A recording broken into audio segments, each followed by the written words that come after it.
The old church, nestled deep in the heart of the woods, had long been abandoned by the townsfolk. Its crumbling steeple and weathered stone walls held memories of a time when it had been a place of solace and prayer. Now, it stood as a forgotten relic, shrouded in darkness and haunted by whispers of a sinister past. A young priest named Father David was assigned to the forgotten church by the diocese. He arrived in town with a heavy heart, eager to restore the church to its former glory. His faith was unwavering, but he couldn't ignore the unsettling feeling that washed over him as he approached the decaying building. From the moment Father David set foot inside the church, he felt an unseen presence, a lingering malevolence that seemed to seep from the very walls. The air was heavy with an unnatural chill, and the once vibrant stained glass windows now cast eerie, distorted shadows. Despite his unease, Father David began the arduous task of cleaning and restoring the church, determined to breathe life back into its desolate halls. As Father David worked late into the night, he began to hear faint whispers that seemed to echo through the church. They were unintelligible at first, like the murmurs of distant voices carried on the wind. But as the days passed, the whispers grew louder, more insistent. Father David couldn't shake the feeling that they were trying to convey a message, one that filled him with a growing sense of dread. One evening, as Father David knelt in prayer at the altar, he was overcome by a disturbing vision. He saw a group of hooded figures conducting a dark ritual within the church, their chants invoking malevolent forces that threatened to consume everything. The vision was so vivid that Father David could almost feel the oppressive weight of the hooded figures' presence. He knew that he had to uncover the truth behind the church's sinister history, even if it meant facing unspeakable horrors. Father David's determination led him to a hidden chamber beneath the church, a place that had been sealed for centuries. In the chamber, he found ancient manuscripts, scrolls filled with cryptic incantations, and symbols etched into the stone floor. As he studied the texts, Father David realized that the church had once been a place of forbidden rituals and dark magic. The whispers he had heard were the echoes of those who had practiced these sinister arts. With growing trepidation, Father David realized that the malevolent force he had sensed within the church was not a remnant of the past, but a living entity, a presence that hungered for power and sought to corrupt all it touched. He knew that he could not face this malevolent force alone and sought guidance from the church's higher authorities. But as he reached out for help, he couldn't shake the feeling that the malevolent force was watching, waiting, and growing stronger. Father David's plea for help reached the church's council, but their response was marked by reluctance and skepticism. They were hesitant to believe in the existence of a malevolent force within the church, dismissing it as mere superstition. Undeterred, Father David continued his research, determined to gather evidence that would convince the council of the dire threat the church faced. As Father David delved deeper into the church's dark history, he began to experience haunting dreams that left him sleep-deprived and on edge. In these dreams, he saw glimpses of the malevolent force's past victims, their tormented souls trapped within the church's walls. Each night, the dreams became more vivid and terrifying, and Father David couldn't help but wonder if the malevolent force was trying to communicate with him or drive him to madness. During one of his sleepless nights, Father David discovered a hidden compartment within the church's altar. Inside, he found an ancient chalice, its design bearing a striking resemblance to the symbols he had seen in the hidden chamber. As he examined the chalice, he realized that it was a cursed sacrament, used in the malevolent rituals of the past to channel dark energies. Its presence within the church only confirmed the depth of the malevolent force's influence. The discovery of the cursed sacrament seemed to intensify the malevolent force's presence within the church. Strange occurrences became a daily ordeal for Father David, as he witnessed unholy manifestations that defied explanation. Candles would extinguish themselves, crucifixes would turn upside down, and ominous shadows would slither across the walls. The whispers that once echoed in the background grew into menacing, guttural voices that taunted Father David. Unable to ignore the escalating disturbances any longer, Father David approached the church council once more, this time armed with undeniable proof of the malevolent force's existence. He presented them with the cursed sacrament, the hidden chamber, and the accounts of the haunting manifestations. Reluctantly, the council members began to acknowledge the severity of the situation. They agreed to consult with an exorcist, someone with the expertise to confront and expel the malevolent force. The exorcist, a grizzled man named Father Michael, arrived at the church with an air of grim determination. He had faced malevolent forces before and had earned a reputation for his unwavering resolve. Upon inspecting the church, Father Michael confirmed Father David's suspicions. The malevolent force was indeed real, and it was growing stronger with each passing day. Father Michael initiated the exorcism ritual, his voice resounding with ancient incantations that sought to banish the malevolent force. But as the ritual progressed, it became clear that the malevolent entity was no ordinary demon. It possessed an intelligence and power that defied comprehension. The church itself seemed to rebel against the exorcism, its walls quivering and shaking. Unearthly voices filled the air, mocking and challenging Father Michael's resolve. Desperate to turn the tide of the battle, Father David searched through the church's archives and discovered a relic, an object of great spiritual significance that had been hidden away for centuries. It was said to possess the power to purify and banish malevolent forces. With the relic in hand, Father David joined Father Michael in the struggle against the malevolent entity.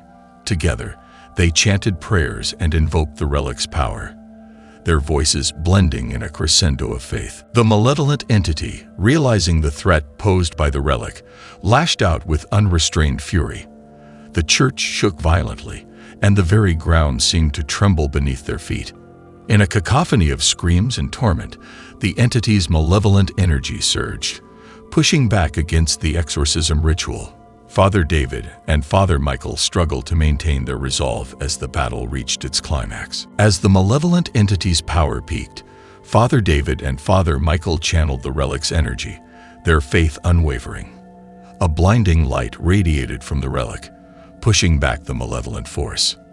The entity let out a blood-curdling scream, its form twisting and contorting.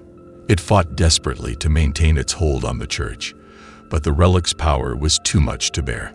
With one final burst of brilliance, the malevolent entity was banished from the church, vanquished by the combined faith and determination of Father David and Father Michael. As the blinding light subsided, the church returned to a state of eerie silence.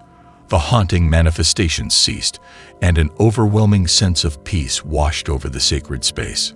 Father David and Father Michael, exhausted but triumphant, knew that their battle against the malevolent entity had been won. The church was free from its dark influence, and the town's long-forgotten sanctuary could once again be a place of solace and prayer. With the malevolent entity banished, the church council convened to discuss the fate of the old church. They recognized the need for extensive renovations to erase the scars left by the malevolent force's presence. However, some council members advocated for the church's closure, believing that its history was forever tainted. Father David vehemently opposed this idea, arguing that the church's redemption could serve as a testament to the power of faith and the triumph of good over evil. Father David's determination swayed the council, and they decided to restore the church.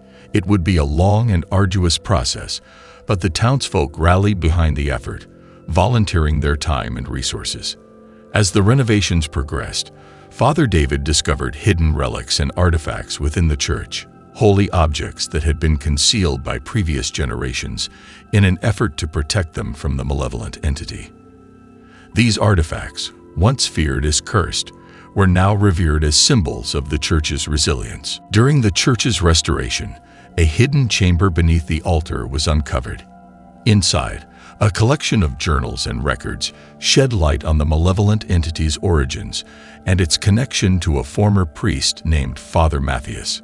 Father David carefully examined the journals, piecing together a chilling history. Father Matthias had been consumed by his lust for power and knowledge, leading him to perform forbidden rituals that had bound the malevolent entity to the church. The journal spoke of the entity's relentless hunger for souls and its insidious influence over those who ventured into the church.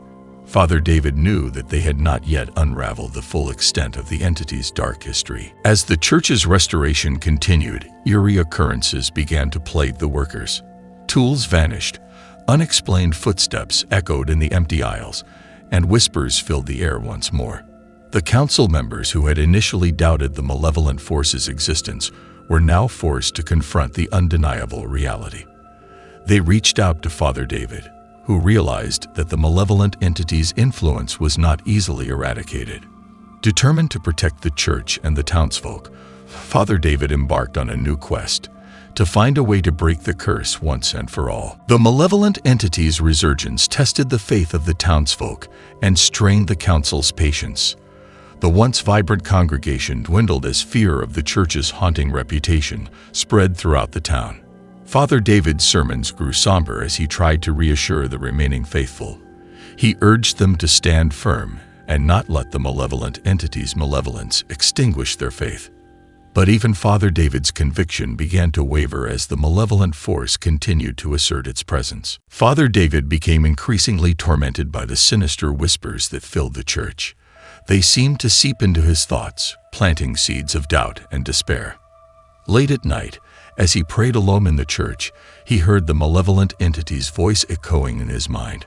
It taunted him, tempting him with promises of power and knowledge that had seduced Father Matthias. Struggling to resist the entity's influence, Father David knew he had to seek guidance to preserve his faith and protect the church. Desperate for guidance, Father David sought the counsel of the town's eldest residents. The elders, with their deep knowledge of local folklore and history, shared tales of a revered guardian, a protector said to have defeated the malevolent entity centuries ago. They spoke of a hidden relic, the guardian's sigil, said to have the power to banish the malevolent entity forever. Father David realized that this might be their only hope to free the church from the entity's curse. With newfound purpose, Father David embarked on a quest to find the guardian's sigil. He followed the clues provided by the town's elders, leading him deeper into the heart of the woods surrounding the church. Each step of his journey was fraught with danger as he encountered ancient traps, hidden passages, and malevolent spirits guarding the sigil's location. It became clear that the guardian had gone to great lengths to protect the sigil from falling into the wrong hands. After weeks of tireless searching, Father David finally discovered the guardian's sigil, a radiant amulet imbued with divine energy. But retrieving it proved to be no simple task. The sigil was guarded by a spectral entity, the guardian's final test to determine if Father David was worthy. It challenged him with riddles and moral dilemmas, probing the depths of his faith and integrity. Only after passing the test and proving his unwavering resolve was Father David granted the guardian's sigil. Returning to the church with the guardian's sigil, Father David felt a renewed sense of hope and determination. The townsfolk rallied behind him, ready to support his efforts to banish the malevolent entity once and for all. With the sigil in hand, Father David and Father Michael initiated a powerful exorcism, their voices ringing out in unison. The malevolent entity, sensing their resolve, launched a ferocious counterattack. The battle of wills raged on, the outcome uncertain, as the church trembled under the weight of their struggle. As the exorcism reached its climax, Father David revealed a hidden truth he had discovered in the ancient texts, the malevolent entity's true name. He spoke the name aloud, a name that held power over the entity. The entity let out a deafening, agonized scream, its form writhing and contorting. The sigil's divine energy intensified, pushing back the malevolent force with a blinding burst of light. The malevolent entity was no match for the combined might of faith, determination, and the sigil's power. As the malevolent entity was banished, the church's restoration was finally complete. The haunting whispers ceased, and an overwhelming sense of peace settled over the sacred space. The townsfolk returned to the church, their faith rekindled, and the congregation grew stronger than ever before. The church, once a symbol of darkness, had been redeemed through unwavering faith and the guardian's sigil. Father David knew that the church's history could never be erased, but it had been transformed into a place of hope and salvation, a testament to the indomitable power of belief.